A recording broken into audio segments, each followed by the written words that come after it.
Hello everyone and welcome back to my Bold and Beautiful 29 YouTube channel. I hope you guys are having a wonderful day. Before we start, please hit the subscribe button and give this video a thumbs up. Brooke Logan and Ridge Forrester continued to dispute over whether Hope Logan merited to be criticized for Carter Walton's preemption scheme. Brooke knew Ridge was dealing with a lot, but she claimed he couldn't call her son a pitch. Ridge admitted he spoke in wrathfulness, but he still held Hope responsible for getting in Carter's head, just like she did with Liam Spencer and Thomas Forrester. Ridge didn't trust Hope and felt that her participation in this preemption was insupportable. Although Ridge didn't want to fight with Brooke, he continued to condemn Hope for brooding in Carter's observance and steering him down this path to stealing control. Brooke eventually suggested it was no wonder that Hope and Carter wanted to go after control, considering how Steffi Forrester had disrespected her son. Ridge was floored over Brooke trying to spin this and advised that he'd do whatever it took to stop Hope, formally and for all.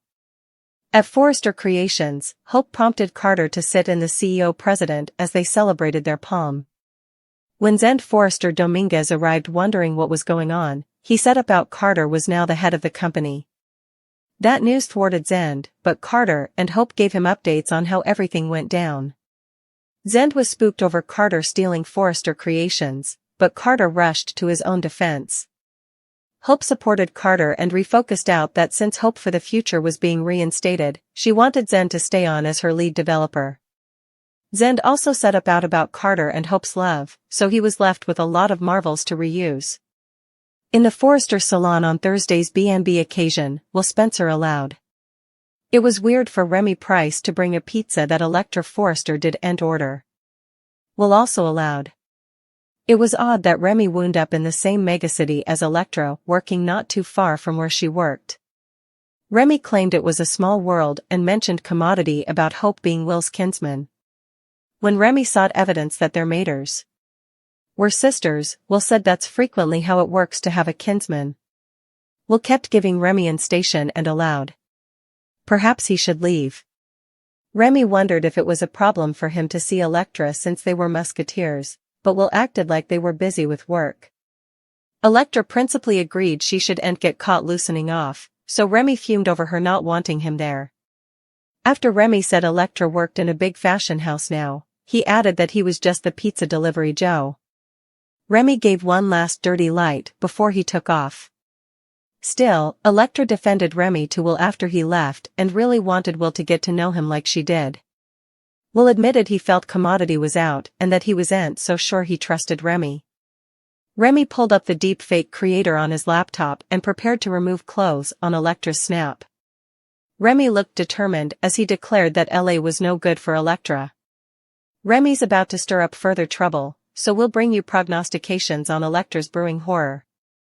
Ridge Forrester formally knows it's too late to reverse the LLC. That's why Ridge keeps trying to extend olive branches to Carter Walton. Still, Carter is rejecting every concession and volition. So, the Forrester family might have to get creative to trick Carter into subscribing back control. Carter came up with the idea of putting his name as director of the LLC. Carter suggested the idea to Hope Logan. Although Carter had reservations multiple times, Hope is willing to do anything to get what she wants. Right now, Hope wants to stick it to Steffi Forrester Finnegan and get her fashion line back. When Ridge brazened Carter, he offered him an olive branch also too. That was rejected and Carter filed the LLC papers anyway. Also, Carter went to meet with Ridge, Steffi, and Eric Forrester at Forrester Creations. Ridge formally again tried to encourage Carter to drop this whole thing, they can come up with results. Carter rejected all those olive branches, however. It didn't help that Justin Barber formally said that there's nothing that can be done about the LLC scheme. Since Carter has rejected all of the negotiations, the Forrester family will have to get creative. Carter said that he wasn't going to get relief of Eric, Steffi, or Ridge. Still, that was before Ridge started calling Hope a nasty little whine. Carter thinks he's in love with Hope and feels it's them against the world. So, any negative comment toward Hope will just rankle Carter indeed further. Eric is generally not one for tricks or mind games. Still, Eric will be hopeless. Eric cut the first cloth of the veritably first design. So, this is veritably particular for Eric, and he's not giving up his company to Carter without a fight. Could Eric use his former health extremities to guilt Carter into reversing the LLC scheme? Perhaps Lee Finnegan or John Finnegan will join in, admitting a fake dying Eric to the sanitarium.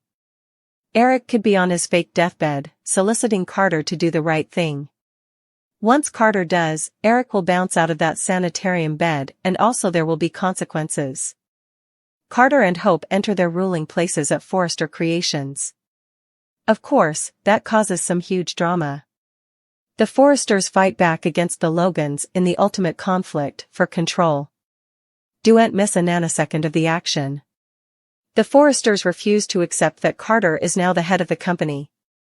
Ridge gave Carter one last chance to forget this whole crazy achievement and return effects to normal. Carter wasn't having any of that. He claimed that Ridge and Steffi would still be demanded, but that FC is under his control. Carter waxed lyrical about making Forrester a place where everyone feels valued and admired, including his love, Hope. Hope and her line, Hope for the Future, would most surely be returning to the company.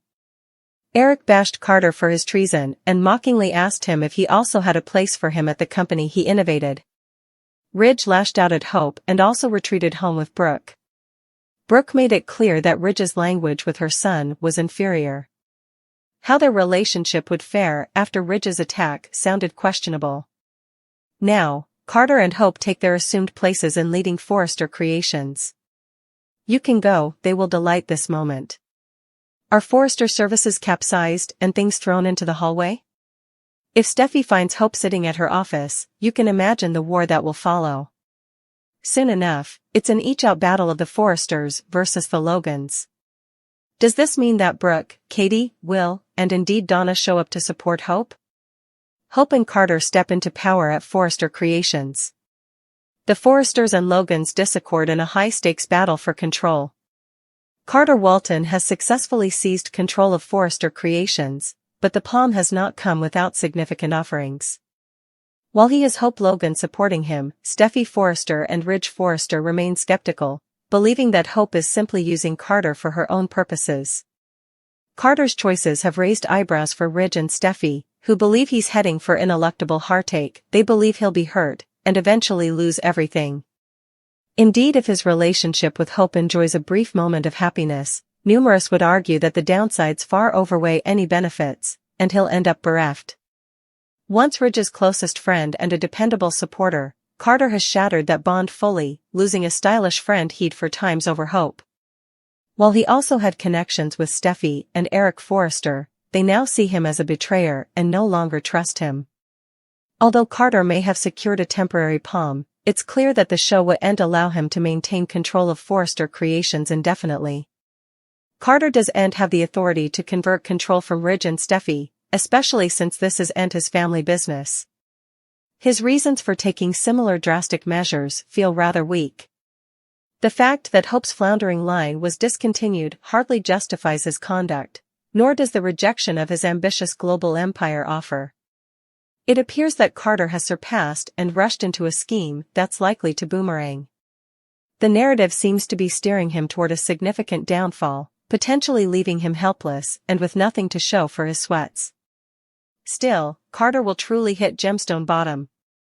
This plot twist has left numerous suckers anxious about what lies ahead for Carter and whether his character can repel similar fermentation, if Carter and Hope's relationship doesn't endure. Back in September, Lawrence St. Victor addressed the rumors of his departure from the show in the commentary of one of his Instagram posts. While he comforted suckers that he wasn't jumping boat to beyond the gates, a lot has occurred on screen since that time. Carter has endured significant character fermentation, egging observers to formally again worry about the eventuality for an exit plot.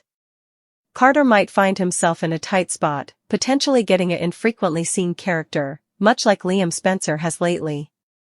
Still, there's also a chance that Carter could be steered in a new direction as effects unfold.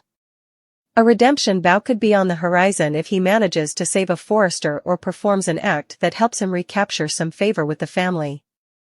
Anyhow, Carter has faced significant counter-reaction due to his once conduct, and changes are surely demanded. Keep an eye out for updates regarding Carter's future. Spoilers indicate there are still some surprises and twists ahead, so we'll keep you posted with our prognostications about what might be.